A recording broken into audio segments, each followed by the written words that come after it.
Ukraine's President Volodymyr Zelensky is making one thing absolutely clear. No matter what pressure comes from Moscow, Washington, or European capitals, Ukraine will not give up land to Russia. Not Crimea, not Donetsk, not Luhansk. Not the parts of the east that Russia wants written into a peace deal. Zelensky calls this the core of the war, the reason Ukrainians are still fighting, still losing power, and still living through missile strikes daily. Yesterday we spoke with Steve Witkoff and Jared Kushner. I thank them for their readiness to work together 24/7. The American representatives know the basic Ukrainian positions. The conversation was constructive, although not easy.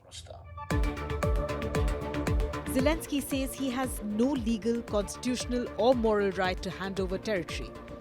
This has now become the biggest bloc in the US-led peace talks. Washington is trying to push a new proposal after months of back-and-forth drafts with Moscow. The final version was a 28-point plan that looked so favorable to Russia that many in Europe believed it had been written at the Kremlin itself. The draft demanded that Ukraine give up the Donbass region, accept the loss of Crimea, reduce its army to 600,000 troops, freeze parts of Kherson and Zaporizhia along the current battle lines, and never ever agree to join NATO. In return, Russia would grant sanctions relief and a path back into the global economy. Zelensky said no, Europe also said no. Bipartisan lawmakers in the US raised alarms. Under pressure, Trump's envoys Steve Witkoff and Jared Kushner cut the 28 points down to 20. Zelensky says the most anti-Ukrainian demands were removed, but one thing stayed. Russia wants territory and the US is still looking for compromise. Zelensky has been blunt. If the deal requires land concessions, the answer remains no.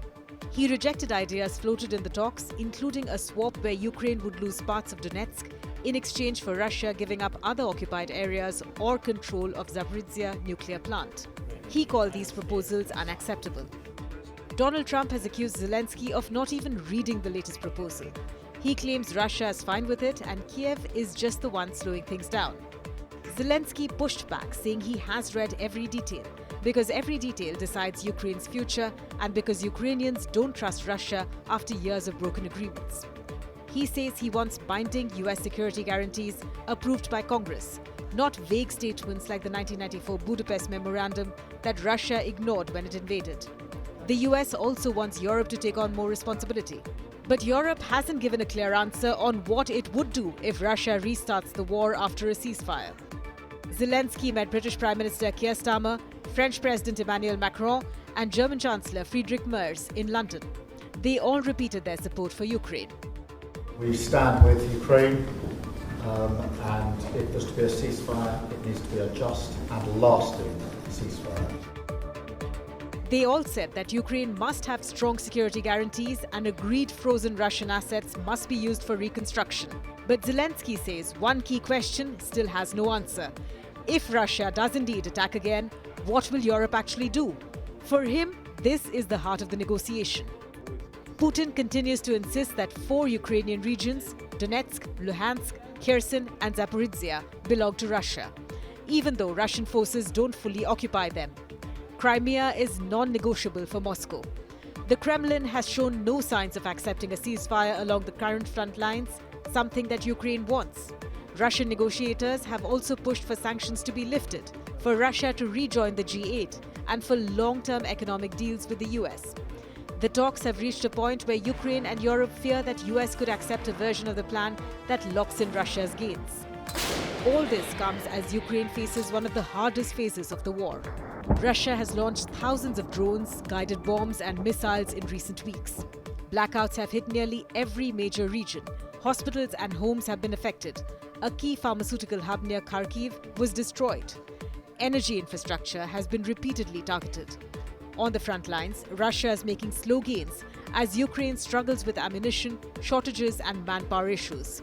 At home, Zelensky is dealing with a corruption scandal that has shaken his inner circle, with the resignations of top ministers and investigations into senior officials. Despite all this, Zelensky insists that giving up land won't bring peace. It will only invite another war. Zelensky says a new Ukrainian counterproposal will be ready soon. It includes prisoner exchanges, the return of abducted children, and rules for reconstruction. But the core disagreement remains untouched. European leaders are trying to keep the diplomatic process moving. The Kremlin says it welcomes the shift away from megaphone diplomacy. And the Trump administration continues to press for a deal before the war drags on any further. What's your next step in Russia-Ukraine talks after last week's negotiations? So we've been speaking to President Putin, and we've been speaking to Ukrainian leaders, including Zelensky, President Zelensky. And I have to say that I'm a little bit disappointed that President Zelensky hasn't yet read the proposal. That was as of a few hours ago.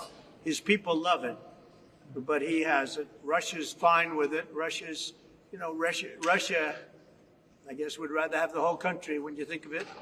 But Russia is, I believe, fine with it. But I'm not sure that Zelensky's fine with it. His people love it, but he hasn't read it. So someday you'll explain that one to me, Jeff. For now, Zelensky's stand is simple: peace without losing land. Whether that is realistic or whether Ukraine is being pushed into a corner is the question haunting these very talks.